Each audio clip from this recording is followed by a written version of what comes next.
कुछ नाम ऐसे होते हैं जो वापस आते हैं तो सिर्फ रिंग में नहीं उतरते, पूरा WWE बदल देते हैं। रॉयल रंबल 2026 एक इवेंट नहीं है, ये एक इम्तिहान है और इस इम्तिहान में एक नाम फिर से गूंजने वाला है, रोमन रेंस। सवाल ये नहीं है कि रोमन रेंस जीत पाएगा या नहीं, सवाल ये है WWE को उसकी जरूरत अब क्यों है।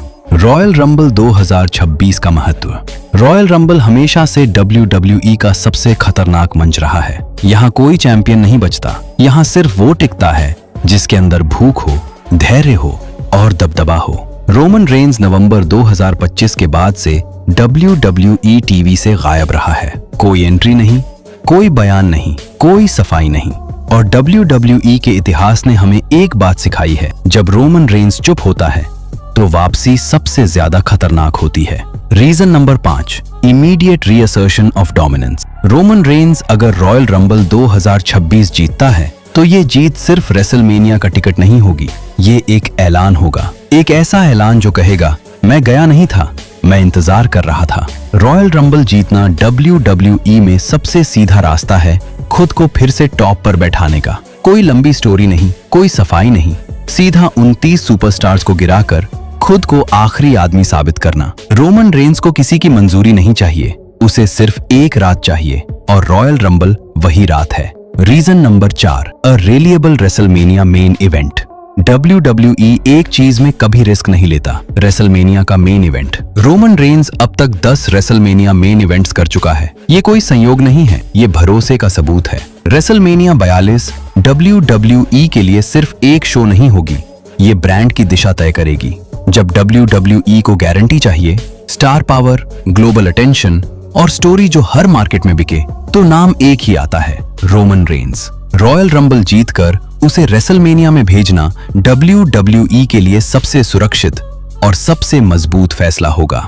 Reason number 3, unfinished business and new feuds. हर महान सुपरस्टार की ताकत होती है अधूरी कहानियां। ड्रू मैकिंटायर अब नया चैंपियन है, एक योद्धा, एक फाइटर जो रोमन रेंस की गैर मौजूदगी में खुद को साबित कर चुका है। और अब सोचिए, अगर रॉयल रंबल जीतकर रोमन रेंस सीधे ड्रू के सामने खड़ा हो जाए, ये सिर्फ टाइटल मैच नहीं होगा, ये होगा पुराने राजा बनाम नए शासक। और दूसरी तरफ CM पंक, एक ड्रीम मैच, एक माइक्रोफोन वॉर, एक टकराव जो सिर्फ रिंग में नहीं, इतिहास में गूंजेगा। कोडी रूड्स की कहानी अभी के लिए पूरी लगती है, लेकिन रोमन रेंस की कहानी वो अभी खत्म होने से बहुत दूर है। Reason number 2, historical milestone. Roman Reigns ने रॉयल रंबल आखिरी बार जीता था 11 साल पहले। उस वक्त वो एक उभरता हुआ स्टार था, आज वो एक युग है। रॉयल रंबल को 2 अलग अलग दौरों में जीतना हर किसी के बस की बात नहीं। ये साबित करता है कि आप सिर्फ उस वक्त अच्छे नहीं थे, आप हर दौर में प्रासंगिक रहे। अगर रोमन रेंस 2026 का रॉयल रंबल जीतता है तो ये जीत रिकॉर्ड बुक से कहीं आगे जाएगी। ये कहेगी, ये आदमी समय के साथ नहीं बदला, समय इसके साथ बदला। Reason number 1, betting odds and fan expectations. WWE भले स्क्रिप्टेड हो, लेकिन बिजनेस कभी भावनाओं पर नहीं चलता। रोमन रेंस रॉयल रंबल 2026 के लिए बेटिंग फेवरेट है। ये सिर्फ नंबर नहीं है, ये दर्शाता है कि फैंस क्या देखना चाहते हैं और WWE किस पर भरोसा करता है। जहां उम्मीदें मिलती हैं और बिजनेस लॉजिक फिट बैठता है, वहीं WWE फैसला लेता है। रोमन रेंस जीतता है तो WWE को मिलता है स्टेबिलिटी, स्टार पावर और एक ऐसा रेसलमेनिया मेन इवेंट जो दुनिया भर में बिकता है। रॉयल रंबल 2026 सिर्फ 30 सुपरस्टार्स की लड़ाई नहीं है, ये एक सवाल है, एक विरासत का इम्तिहान।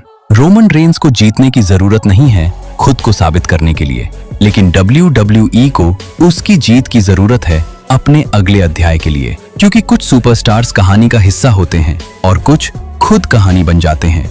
और रॉयल रंबल 2026 में ये सवाल नहीं रहेगा कि रोमन रेंस जीतेगा या नहीं, सवाल बस ये होगा, इतिहास ने उसे फिर से क्यों चुना।